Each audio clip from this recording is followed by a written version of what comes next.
الحمدللہ رب العالمین والعاقبۃ للمتقین والصلاة والسلام علی سید المرسلین وعلی آلہ واصحابہ اجمعین، اما بعد اعوذ باللہ من الشیطان الرجیم، بسم اللہ الرحمن الرحیم۔ قل لا اسألکم علیہ اجرا الا المودۃ فی القربى۔ صدق اللہ المولانا العظیم وصدق رسولہ النبی الکریم، ونحن علی ذلک لمن الشاہدین والشاکرین والحمد للہ رب العالمین۔ قال اللہ تعالی فی شان حبیبہ الکریم، ان اللہ وملائکتہ یصلون علی النبی یا ایھا الذین آمنوا صلوا علیہ وسلموا تسلیما۔ اللہم صل علی سیدنا محمد وعلی آل سیدنا محمد وبارک وسلم، صلاۃ و سلام علیک یا رسول اللہ یا حبیب اللہ صلی اللہ علیہ وسلم۔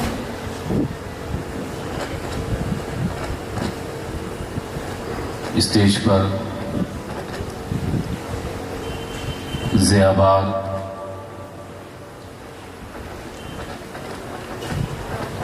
خانوادہ غوث اعظم، خانوادہ سرکار لاہوبالی و موسیٰ قادری کی جملہ شہزادگان، حضور اشرف ملت، تنویر ملت اور جانشین خطیب دکن حضرت علامہ مولانا سید علیہ مصطفیٰ پاشا قادری موسوی گیلانی اور تمام علماء کرام، تمام مریدان، السلام علیکم۔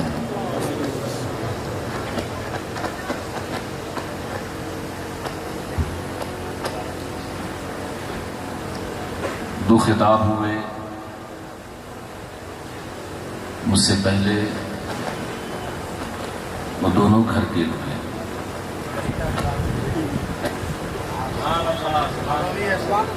لیکن کوئی اس سے یہ نہ سمجھے کہ میں دوسرے گھر کا ہوں جو آ کے خطاب کر رہا ہوں۔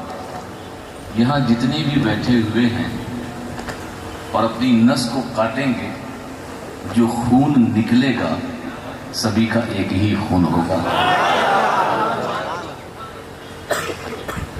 الحمدللہ آج ہم اور آپ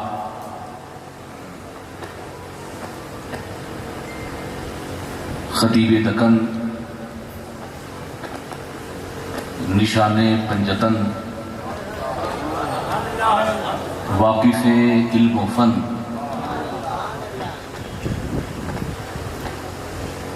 اور ایک جملہ کہوں جو خود ہی عبارت اور خود ہی متن، جو خود عبارت خود ہی متن، اور وہ ایک فرد نہیں بلکہ انجمن، وہ فرد نہیں بلکہ انجمن۔ اور سرکار لاہوبالی کا چہیتا، حضرت موسیٰ قادری کا بیٹا، حضرت سید کاظم پاشا قادری موسوی گیلانی علیہ الرضوان کہ اس سے پاک کے موقع پر خراج عقیدت پیش کرنے کے لیے آیا ہوں۔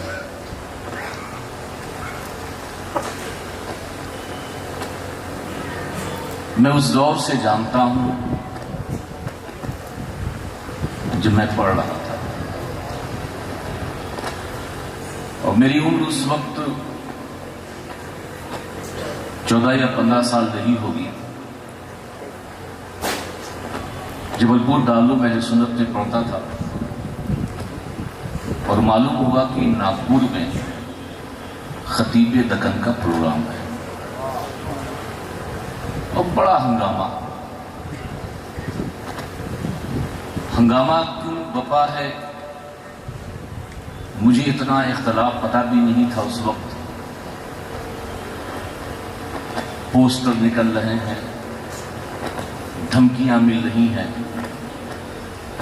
اور ایک بہت ہی جم غفیر موئن پورہ کی سرزمین پر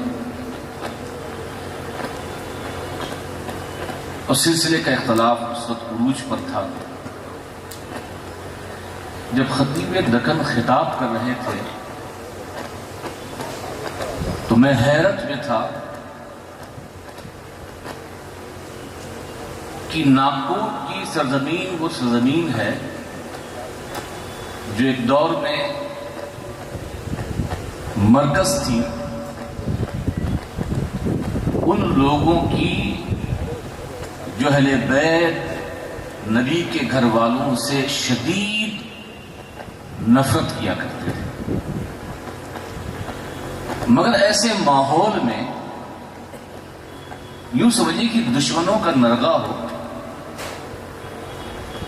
مگر اس دشمنوں کے نرغے میں جب میں نے خطیب دکن کو سنا تو لگا یہی کہ شیر بے شیر اہل سنت تو یہی ذات ہے۔ پوری زندگی، کیونکہ ایک خطیب جو ہوتا ہے عام طور سے جو پروفیشنل ہوتے ہیں، بہت سے مل جائیں گے پروفیشنل، وہ اسٹیج پر دیکھیں گے کہ کیا یہاں بینر ہے، صاحب سجادہ کی فکر کیا ہے، اسی مطابق ان کا خطاب ہے۔ دوسری جہاں دوسری فکر تو اس کے اپوزٹ وہاں پر خطاب ہو۔ مگر آپ ناز کرو کہ جس کے تم مرید ہو وہ اسٹیج جانے کی پرواہ نہیں کرتا تھا، بلکہ دنیا والوں کو بتا دیتا کہ جس طرح میرا مولا مولائے کائنات دشمنوں کے جب نرغے میں بھی ہوتا تھا تو اپنی شمشیر حیدری چلاتا تھا، ایسے ہی یہ خطیب دکن کسی ماحول میں ہو، کسی اسٹیج پر ہو، حق بات بول کے رہے۔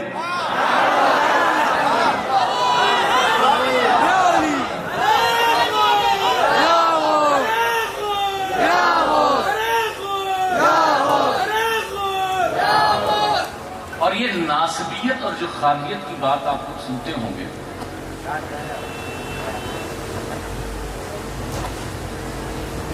ایک سمپل تھے ان کے خلاف بولنے والے، اور ہم جیسے لوگوں کو آپ کی تقریر سے، آپ کے خطاب سے ایک جلا ملی، ایک روشنی ملی، اور عالم یہ تھا، ایک دور رہا ہوگا کہ جب دیابنا کے خلاف، کیونکہ اہل سنت کا ایک طریقہ تھا کہ دیوبندی وہابی بڑھ رہے ہیں، ان کو روکنے کے لیے تھے، لیکن خارجیت اور ناسبیت کے خلاف بولنے کے لیے آپ پورے ہندوستان میں ان کو آپ خطیب دکن کہتے ہیں، کیونکہ دکن کے رہنے والے اس نسبت سے کہتے ہیں، مگر میں یہ سمجھتا ہوں کہ جس طرح خانوادہ اشرفیہ میں مخدوم پاک کے بعد ہم شبیہ غوث جیلاں اعلی حضرت سید علی حسین اشرفی میاں نے مخدومی مشن کی ترویج تجدید کی، ایسے ہی خانوادہ غوث اعظم سرکار لاؤبالی کے خاندان میں اس سلسلے کی تجدید کرنے والی ذات کا نام خطیب دکن کاظم پاشا تھا۔ یہ بات صرف سامنے کی نہیں، مجھے نہیں پتا کہ کس کے نام سے یہ خاندان جانا جاتا، لیکن یہ سب کو پتا ہے کہ پورے ہندوستان میں اگر یہ خاندان موسوی جانا اور پہچانا جاتا ہے تو خطیب دگن کے نام سے جانا جاتا ہے۔ آج وہ سمبل، آج وہ علامت، آج وہ پہچان ہے۔ اور الحمدللہ کیونکہ ان کی پوری زندگی اہل بیت کے مشن، اہل بیت کے مشن پر۔ میں 2 شعر سناؤں گا اور پوری توجہ، کیونکہ اردو تو یہیں سے یہاں پیدا ہوئی ہے۔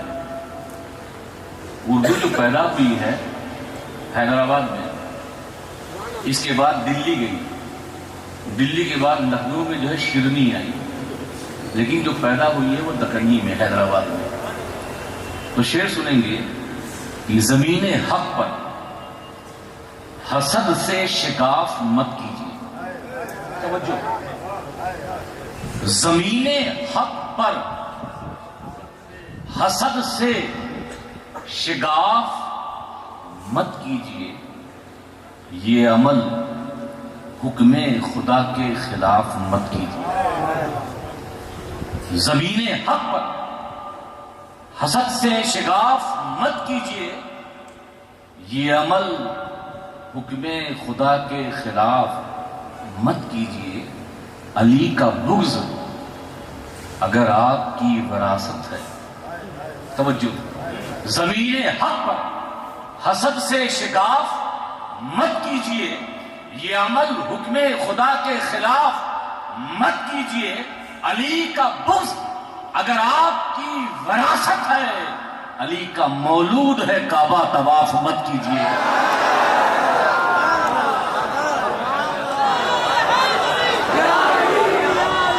دیکھیے جو حیدری ہوتے ہیں وہ خس والا نعرہ نہیں لگاتے، شیروں کی طرح نعرہ لگاتے ہیں تاکہ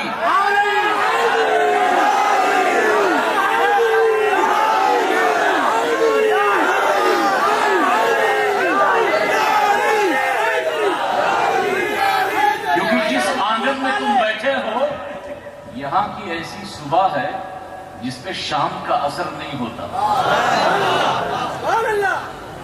سمجھنے والے سمجھ جائیں گے۔ علی کا مولود ہے کعبہ،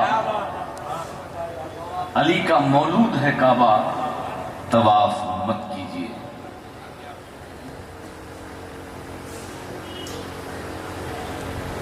اور مصطفیٰ کی آل سے، آل مصطفیٰ،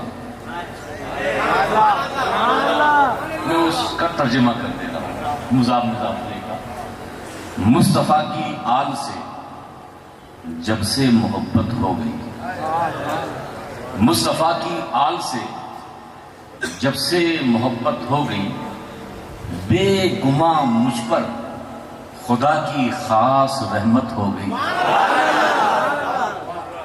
اور حیدر کرار کا ہونٹوں پہ نعرہ دیکھ کر، حیدر کرار کا ہونٹوں پہ نعرہ دیکھ کر دشمن باطل کو مجھ سے اور ہیبت ہو گئی۔ اور لاکھ کر لو کوششیں پھر بھی چھوڑا سکتے نہیں، لاکھ کر لو کوششیں پھر بھی چھوڑا سکتے نہیں۔ یا علی کہنے کی مجھ کو عادت ہو گئی، یا علی کہنے کی مجھ کو اب تو عادت ہو گئی۔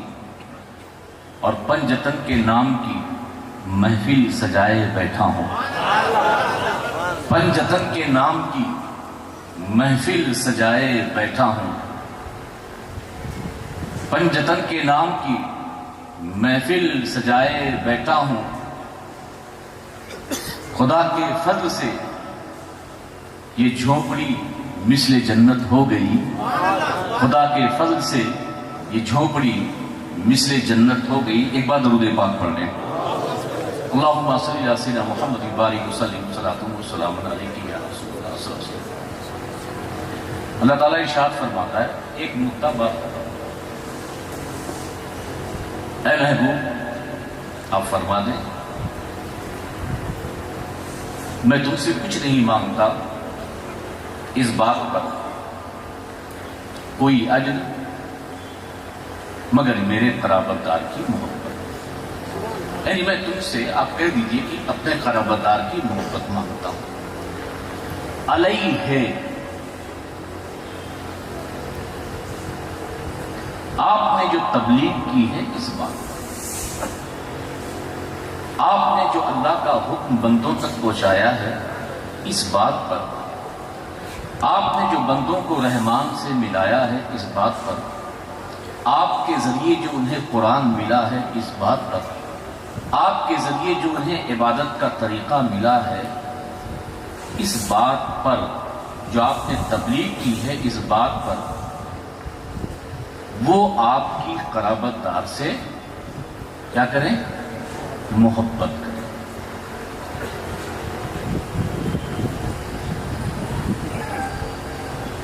آپ نماز پڑھتے ہیں نا؟ بولیے. نماز سرکار کے ذریعے ملی، جتنی بھی عبادتیں ہیں میرے سرکار کے ذریعے. اب ہر عبادت کو دیکھیں، نماز جو نبی کے ذریعے ملی ہے اس پر نبی کے قرابت دار سے محبت کا مطالبہ کیجیے. جو انہیں حج کی دولت نصیب ہوئی ہے، جو انہیں آپ کے ذریعے زندگی گزارنے کا سلیقہ ملا ہے، اس پر بطور اجرت کچھ دینا چاہتے ہیں تو آپ کے گھر والوں سے محبت کریں. دیکھیے جو میں نقطہ بیان کرنا چاہتا ہوں وہ آپ کے لیے بالکل نیا ہوگا.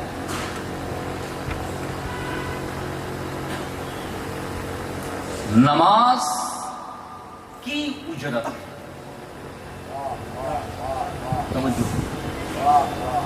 نماز کی اجرت، روزے کی اجرت، زکوٰۃ کی اجرت، حج کی اجرت، نیکیوں کی اجرت، قرآن جو ملا اس کی اجرت، اللہ جو ملا اس کی اجرت، تبلیغ رسالت جو مصطفیٰ نے کیا اس کی اجرت. اس کی اجرت کیا ہے؟ میرے گھر والوں سے محبت کرو، علی سے محبت کرو، مخدوم کائنات سے محبت کرو، امام حسن حسین سے محبت کرو، ان کی اولاد سے محبت کرو. اب اس بات کو سمجھانے کے لیے ایک مثال دوں گا تاکہ جو میں نقطہ آپ کو سمجھانا چاہتا ہوں آپ سمجھ جائیں. بہت سے لوگ یہاں پہ انکم ٹیکس ڈپارٹمنٹ کے ہوں گے اور آپ کو ایک دور بھی یاد ہوگا کہ 1000 کے نوٹ پر پابندی لگی تھی، یاد ہے؟ ارے اس کا درد تو کوئی بھی نہیں بھولے گا، کوئی نہیں بھول سکتا. اور اس وقت میں حضرت راجنان گاؤں میں تھا، تقریر تھی اور میں تقریر کے لیے جا رہا تھا تو جو صاحب مکان تھا میمن تھا دوڑ کر کے، حضرت آپ نے نیوز سنی؟ میں کمرے میں بیٹھا ہوں، نیوز کیا سنیں گے؟ بولے 8 بجے پرائم منسٹر جی آئے تھے اور کہا کہ جو 1000 کی نوٹ ہے وہ ختم کر دی جائے گی اور ردی کی ٹوکری میں ڈال دی جائے گی، بیکار ہے. ٹھیک ہے، میں نے کہا نو پرابلم. مگر وہ گھبرایا تھا. نہیں گھبرائے کیوں ہوا؟ کہا نا یہ بہت پرابلم ہے. میں نے کہا پرابلم کیا ہے؟ کہا پرابلم یہ ہے کہ میرے پاس بلیک منی ہے، میرے پاس بلیک منی. تو میں نے کہا ایک بار مجھے بلیک منی دکھا دو. جیب سے نوٹ نکالی، میں نے کہا یہ کون سی؟ یہ بھی بلیک ہے؟ کہا نہیں یہ تو وائٹ ہے. تو میں نے کہا تمہارے پاس بلیک ہے تو بلیک منی دکھا دو. کہا حضرت آپ لوگ بھی نہیں سمجھے، مولوی مولانا ہو کر کے آپ لوگوں کی لائن الگ ہے، آپ بلیک وائٹ نہیں سمجھتے. میں نے کہا کیا ہے؟ کہا جو گورنمنٹ کا ٹیکس نہ ادا کرے، گورنمنٹ کو اپنی آمد خرچ نہ بتائے اور جو رقم رہ جائے وہ بلیک ہے.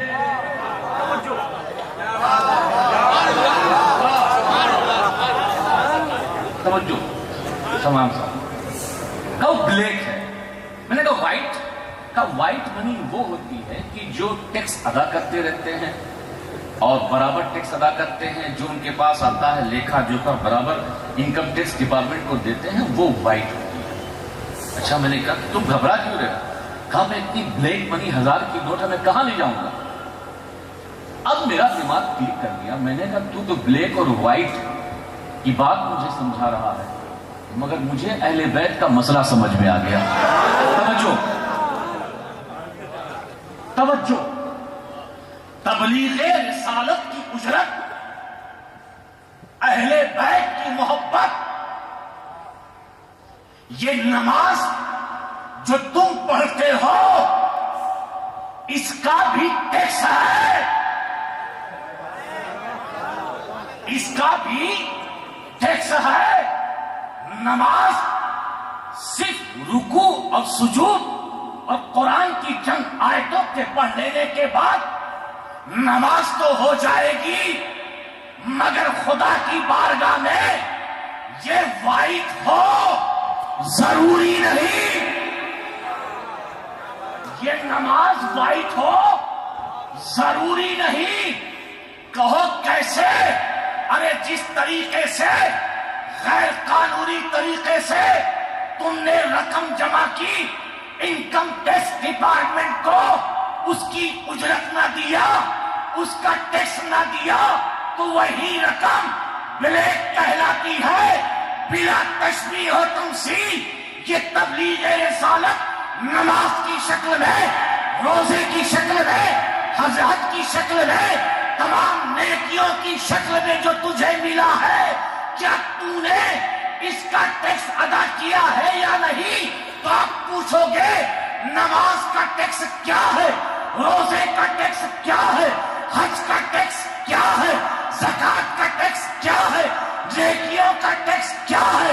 تو میں کہوں گا قرآن کی آیت یہ کہہ رہی ہے ارے نماز کا ٹیکس علی کی محبت ہے, نماز کا ٹیکس فاطمہ کی محبت ہے, نماز کا ٹیکس امام حسن کی محبت ہے, نماز کا ٹیکس شہید اعظم کی محبت ہے, نماز کا ٹیکس امام زین العابدین کی محبت ہے, امام باقر کی محبت, امام جعفر صادق کی محبت, امام موسیٰ کاظم کی محبت, امام علی رضا کی محبت, امام تقی کی محبت, امام نقی کی محبت, امام حسن عسکری کی محبت, ارے بغداد کے غوث اعظم کی محبت, اجمیر کے خواجہ خواجگر کی محبت, دہلی کے محبوب الہی کی محبت, کلیر کے ثابت کلیری کی محبت, دیوا کے وارث دیوا کی محبت,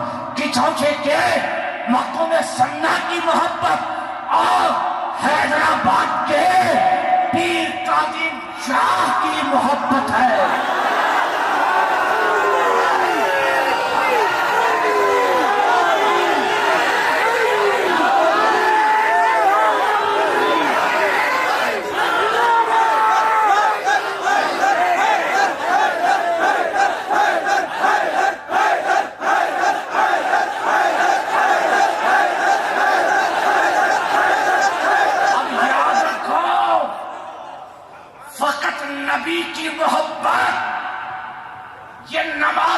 قبولیت کا پروانہ نہیں, نبی کی محبت کے ساتھ ساتھ جب تک تو اہل بیت کا ٹیکس ادا نہیں کرے گا تو تیری نماز بھی ملے, تیری زکات بھی ملے, اور تیرا حج بھی ملے ہوگا.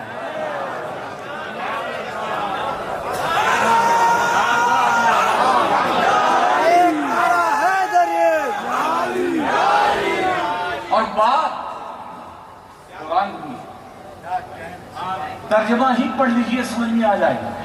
لا اسألکم علیہ اجرا, تبلیغ رسالت کی اجرت, تبلیغ رسالت کا ٹیکس, تبلیغ رسالت کا ٹیکس, اور تبلیغ رسالت میں پوری لسٹ ہے, اور وہ ٹیکس کیا ہے؟ اہل بیت کی اہل بیت کی محبت ہے۔ اب یہ انکم ٹیکس چوری کرنے والے، یہ جو ٹیکس چوری کرتے ہیں، ملتے ہیں نا، مفتی صاحب تھوڑا سا کوئی دوسرا سا مسئلہ ادھر سے ادھر گھما دیجیے۔ آج کل بھی بہت سے جو سی اے بیٹھے ہیں ادھر ادھر کیجیے، بالکل کلین دکھا دیتے ہیں، آپ کا لین دین بالکل صحیح ہے۔ ارے سی اے ہیں، یہ حکومت ہے، نظر انداز کر دے، حقیقت کو نہ پہچانے، مگر وہ ذات خداوند قدوس کی ذات ہے۔ نماز ادا کر رہا ہے اور ٹیکس نہیں دے رہا۔ لوگوں کو خیال تو ہے کہ مسجد میں ہم جو نماز پڑھتے ہیں تو جمعہ کے دن 10 روپیہ رکھ دو، جھولی گھومتی ہے 5 روپیہ دے دو، امام صاحب تقریر کرتے ہیں، لوگ 1 روپیہ دیتے ہیں، 2 روپیہ دیتے ہیں، جبکہ ایئر کنڈیشن ہے، یہ کولر ہے، یہ بجلی ہے، یہ خرچہ کتنا آتا ہے۔ تو یہ خرچے کا سب کو پرواہ ہوتا ہے، خرچے کی پرواہ ہوتی ہے اماموں کو، مگر ان دین کے ٹھیکیداروں کو نماز کا خیال نہیں ہے، روزے کا خیال نہیں ہے، نیکیوں کا خیال نہیں ہے۔ یہ ادا تو ہو جائے گی، مگر بلیک رکھنا ہے یا وائٹ؟ نماز کو بلیک رکھنا ہے یا وائٹ؟ بولو، حج کو بلیک رکھنا ہے یا وائٹ؟ زکوٰۃ دے رہے ہو یہ بلیک رہے یا وائٹ؟ نیکیاں کر رہے ہو یہ بلیک رہے یا وائٹ؟ وائٹ کرنے کے لیے کیا ضروری ہے؟ کس سے محبت؟ علی سے محبت۔ کس سے محبت؟ علی کے خاندان والوں سے محبت۔ اور یہی درس، یہی پیغام پوری زندگی خطیب دکن، خطیب زکن دیا اپنے مریدوں کو اور پوری دنیا کو۔ بہت فتوے آئے، بہت کچھ لکھا گیا، بہت باتیں لکھی گئی، مریدوں کو تکلیف ضرور ہی ہوگی، مگر میں قسم کھا کر کہتا ہوں اس آستانے کی، اور یہ بول کے جا رہا ہوں کہ جنہوں نے لکھا، جنہوں نے خلاف بولا، مرنے سے پہلے ایک بار ان کا چہرہ ضرور دیکھیں۔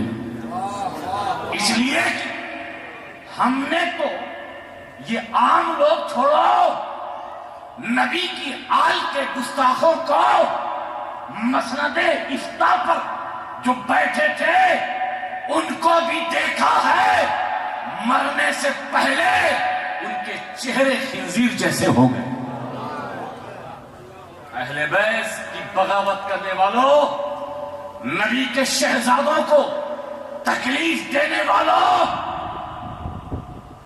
یاد رکھنا معاملہ حشر میں جو ہوگا سو ہوگا، قبر میں جو ہوگا سو ہوگا، اور اگر یہ سوچو کہ دنیا میں کچھ نہیں ہوگا، یہ ذات اہل بیت ایسی ہے کہ اللہ تعالیٰ محشر میں تو رسوا کرے گا ہی، مگر دنیا والوں کو بھی دکھا دیتا ہے کہ جو علی کا دشمن ہے، جو علی کی اولاد کا دشمن ہے، مرنے سے پہلے اس کا چہرہ کتے اور خنزیر کی شکل کا ہوگا۔